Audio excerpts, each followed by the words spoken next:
Welcome to the dialogue.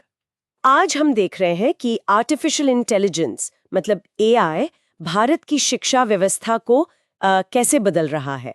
हमारे पास जो जानकारी है उससे साफ पता चल रहा है कि एआई न सिर्फ सीखने सिखाने के तरीकों को बदल रहा है बल्कि छात्रों को आंकने मतलब मूल्यांकन करने और हाँ, शिक्षकों की मदद करने में भी एक नई भूमिका निभा रहा है। तो आज का जो हमारा मकसद है वो ये समझना है कि एआई भारतीय शिक्षा में असल में क्या क्रांति ला रहा है। खासकर ये जो पर्सनलाइज्ड लर्निंग की बात होती है, क्या ये सच में हो पा रहा है? मूल्यांकन के कौन से नए तरीके आ रहे हैं? शिक्षकों को कैसे सपोर्ट मिल रहा है इससे? और क्या ये दूर दराज के इलाकों तक पहुंचने में भी मतलब कुछ मदद कर रहा है? चलिए इस पूरी तस्वीर को थोड़ा और गहराई से समझते हैं। बिल्कुल। और यहाँ जो सबसे दिलचस्प बात है मेरे ख्याल से वो ये कि एआई सिर्फ एक कोई नया टूल या टेक्नोलॉजी अपग्रेड नहीं है। इसमें वो क्षमता है, वो पोटेंशियल है कि ये पूरे एजुकेशन के इकोसिस्टम को, जैसा कि अपनी राष्ट्रीय शिक्षा नीति यानी एनईपी 2020 में भी सोचा गया है, बिल्कुल जड़ से बदल दे। ये उससे कहीं ज्यादा है। तो शुरुआत करते हैं पर्सनलाइज्ड लर्निंग से। ये जो हर छात्र के लिए सीखने को अलग बनाने की बात है, एआई ये कैसे कर पा रहा है?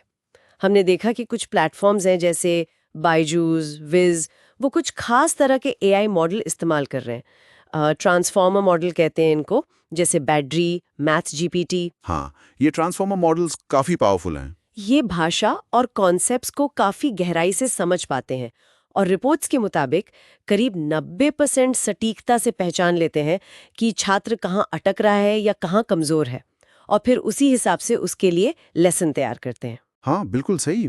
और ये सिर्फ बड़े नामों तक ही सीमित नहीं है, जैसा आपने कहा। देखिए, खान अकेडमी भी मशीन लर्निंग का इस्तेमाल करके छात्र के प्रदर्शन को लगातार देखती है और फिर उसे सही अभ्यास या वीडियो सुझाती है। और एक और उदाहरण है कॉन्वेजिनियस का स्विफ्ट पैल। ये तो बहुत ही बढ़िया चीज़ है। अच्छा, उसमें क्या खास है? खास ये है कि ये बिना इंटरनेट वाले टैबलेट पर भी पर्सनलाइज लेसन दे सकता है। सोचिए, सरकारी स्कूल या कम फीस वाले प्राइवेट स्कूल जहाँ कनेक्टिविटी का इशू रहता है, वहाँ भी ये काम करता है। बताया जा रहा है कि ये 15 राज्यों में करीब 5 लाख से ज्यादा छात्रों तक पहुंच चुका है। अरे वाह, ये तो कमाल है। ये पहुंच वाली बात वाकई बहुत महत्वपूर्ण है। और शायद आईप्रेप पैल या माइंडस्पार्क जैसे एडेप्टिव इंजन भी हैं जो रियल टाइम में मतलब उसी समय छात्र की जरूरत के हिसाब से सवालों का लेवल मुश्किल या आसान करते हैं, सीखने की स्पीड एडजस्ट करते हैं। सही।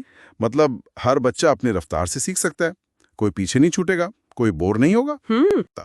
सही। तो ये एक तरह से क्वालिटी एजुकेशन को सुलभ बना रहे हैं। बिल्कुल। और ये शिक्षकों का बोझ भी कम करते हैं। देखिए, ये शिक्षकों की जगह नहीं ले रहे हैं, ये समझना जरूरी है।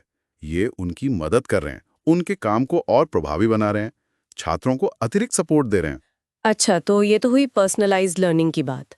अब आते हैं मूल्यांकन पर, मतलब असेसमेंट पर। एआई छात्रों को आंकने के तरीके को कैसे बदल रहा है? मैंने सुना है ये ऑटोमेटेड ग्रेडिंग काफी तेज है। बहुत तेज। आप सोचिए, ऑब्जेक्टिव सवाल जैसे एमसीक्यू या फिर शॉर्ट उत्तर वाले सवाल, यहाँ तक कि कुछ हद तक निबंधों को भी जांचने में जहां पहले शिक्षकों को हफ्ते लग जाते थे। हाँ, बहुत समय लगता था। बिल्कुल। अब एआई उसे मिनटों में कर सकता है। इससे शिक्षकों का कितना प्रशासनिक बोझ कम होता है, कितना समय बचता है, जो वो असल में पढ़ाने पर, छात्रों पर ध्यान देने पर लगा सकते हैं। ये तो बहुत बड़ी राहत है शिक्षकों के लिए। और एकेडमिक ईमानदारी का क्या मतलब, नकल या प्लेजरिज्म रोकने में एआई कैसे मदद कर रहा है? हाँ, ये भी एक अहम पहलू है। देखिए, टर्निटिन जैसे अंतर्राष्ट्रीय टूल्स तो हैं ही, पर अब ड्रिलबिट जैसे भारतीय एआई टूल भी आ गए हैं, जो खासतौर पर हिंदी, तमिल, बंगाली जैसी भारतीय भाषाओं में भी साहित्यिक चोरी यानी प्लेजरिज्म पकड़ सकते हैं। ये बहुत बड़ी बात है। ये भारतीय भाषाओं वाला फीचर तो बहुत जरूरी था। बिल्कुल। और ये सिर्फ कॉपी पेस्ट नहीं पकड़ते, ये अब ये भी पता लगा सकते हैं कि कहीं कंटेंट एआई से तो नहीं लिखवाया गया। अच्छा, ये भी हो रहा है।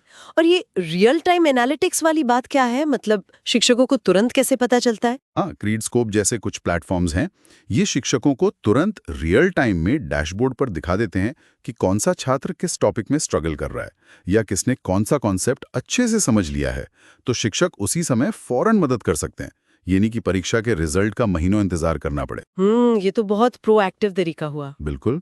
और हाँ, रिमोट परीक्षाएं जो आजकल काफी आम हो गई हैं, उनमें एआई प्रॉक्टरिंग ईमानदारी बनाए रखने में मदद करती है ताकि कोई गलत तरीका ना अपनाए। सही। अब बात करते हैं शिक्षकों की। एआई उनके अपने प्रोफेशनल डेवलपमेंट में, उनकी ट्रेनिंग में कैसे योगदान दे रहा है? ये भी एक बहुत ही रोमांचक क्षेत्र है। एआई अब शिक्षकों के पढ़ाने के तरीकों का विश्लेषण कर सकता है। मान लीजिए क्लासरूम की वीडियो रिकॉर्डिंग है या छात्रों का परफॉर्मेंस डेटा है।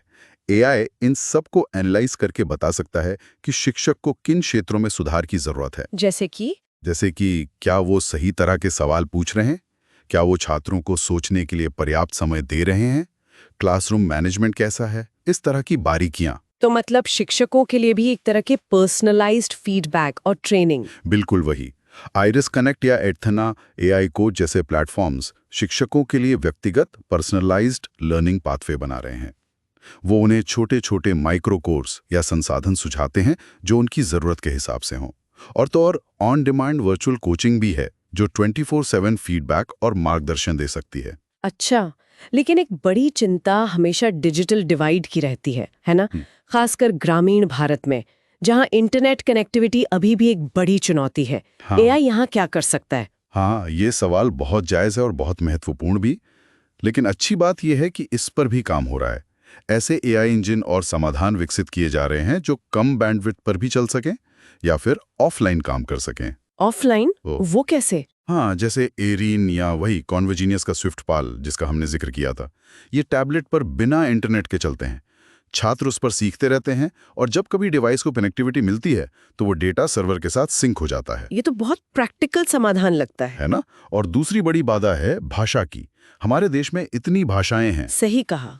तो इसके लिए भारत सरकार की पहल जैसे भाषिनी या अनुवादनी जैसे एआई अनुवाद उपकरण हैं। ये शैक्षिक सामग्री को, जो शायद पहले सिर्फ अंग्रेजी या हिंदी में थी, कई दूसरी भारतीय भाषाओं में तेजी से और बड़े पैमाने पर उपलब्ध करा रहे हैं। तो इससे दूर के छात्रों को भी क्वालिटी कंटेंट अपनी भाषा में मिल रहा है। हाँ, न सिर्फ छात्रों को बल्कि स्थानीय शिक्षकों को भी उन्हें अपनी भाषा में रिसोर्स मिल रहे हैं और वो छात्रों की प्रगति को बेहतर समझ पा रहे हैं। ये सही मायनों में डिजिटल इक्विटी यानी सबको बराबर मौके देने की दिशा में एक बड़ा कदम है। तो भविष्य की बात करें, आगे क्या उम्मीद कर सकते हैं शिक्षा में एआई से? भविष्य तो और भी रोमांचक लगता है। मुझे लगता है एआई और भी ज्यादा परिष्कृत, सोफिस्टिकेटेड पर्सनल लर्निंग साथी बनेगा।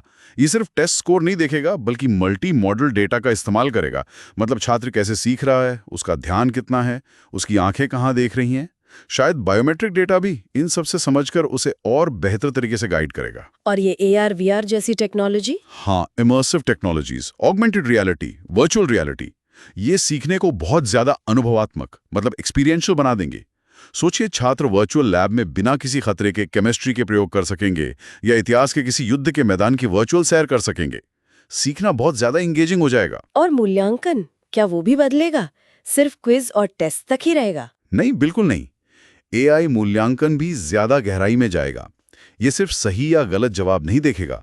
ये छात्र के लिखने की शैली, उसके तर्क करने का तरीका, प्रॉब्लम सॉल्व करने का अप्रोच, यहाँ तक कि अगर वो टीम में काम कर रहा है तो उसके सहयोग करने के पैटर्न का भी विश्लेषण कर सकेगा। बाप रे, ये तो काफी आगे की बात है। हाँ, और शिक्षकों के लिए जो रूटीन के प्रशासनिक काम होते हैं, रिपोर्ट बनाना, लेसन प्लान में मदद करना, पेरेंट्स को अपडेट भेजना, ये सब काफ़ी हद तक ऑटोमेट हो सकता है, जिससे उनका फोकस पूरी तरह पढ़ाने पर रहे। सुनने में तो ये सब बहुत अच्छा लग रहा है, लेकिन यकीनन कुछ चुनौतियां, कुछ चिंताएं भी होंगी। निश्चित रूप से चुनौतियां कम नहीं हैं। सबसे बड़ी चिंता है डेटा प्राइवेसी और सिक्योरिटी की।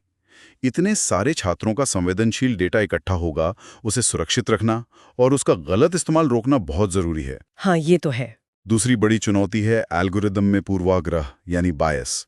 हमें ये पक्का करना होगा कि एआई उपकरण सभी छात्रों के लिए निष्पक्ष हों, किसी लिंग, जाति या पृष्ठभूमि के आधार पर भेदभाव न करे। ये बहुत जरूरी पॉइंट है। फिर शिक्षकों की ट्रेनिंग, उन्हें इन नए और जटिल उपकरणों का प्रभावी ढंग से उपयोग करने के लिए सही ट्रेनिंग और सपोर्ट देना होगा।